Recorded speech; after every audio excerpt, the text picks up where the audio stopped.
បាទសួស្តីបងប្អូនអ្នកជំនួយទាំងអស់គ្នាថ្ងៃនេះខ្ញុំចេញថ្នាំទៅទៀតហើយតែថ្ងៃនេះមានថ្នាំលាក់តម្រងនោមហើយនិងថ្នាំ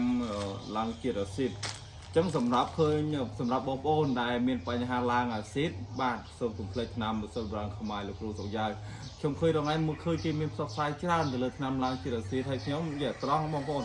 ថ្នាំឡើងជាតិអាស៊ីតសម្រាប់ខ្ញុំវាជាជំងឺធម្មតាខ្ញុំមិនសូវជាផ្សព្វផ្សាយទេបងប្អូន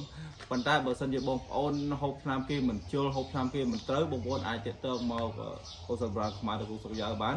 ថ្នាំឡើងជាតិអាស៊ីតមកកញ្ចប់ 30000 ទេណាបងប្អូនចឹងបងប្អូនអាចយកទៅហូបជាសះស្បើយបានប៉ុន្តែខ្ញុំសូមបញ្ជាក់នៅក្នុងវីដេអូនេះ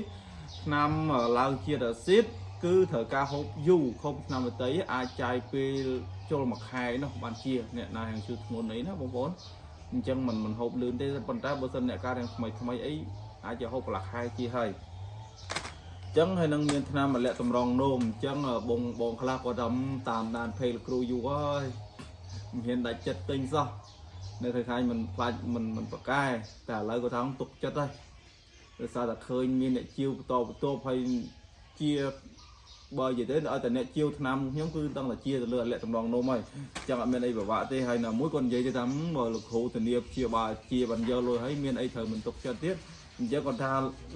លេងសង្ស័យគាត់ថាលេងសង្ស័យគាត់ថាមកចំណាយពេលមកផ្ទះលោកគ្រូជាវឆ្នាំទៅតែម្ដងទៅអញ្ចឹងសម្រាប់បងប្អូនដែលមានបញ្ហាកើតជំងឺលាក់តម្រងនោមឬដងបាតឈាមសស៊ីឈាមក្រហមទឹកនោមប្រៃជាមួយនឹងគ្រូដំណងនោមសូមកុំភ្លេចដងមកថ្នាំសិលប្រាំងខ្មែរលោកគ្រូសុកយ៉ាបាទ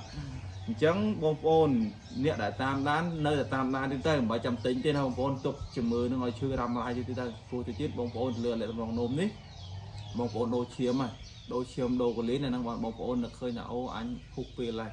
អញ្ចឹងអរគុណច្រើនណាបងប្អូនដែលតែគ្រប់គ្រងនិងជឿជាក់ទៅលើសិលប្រាំងខ្មែរលោកគ្រូសុកយ៉ាបាទអរគុណច្រើន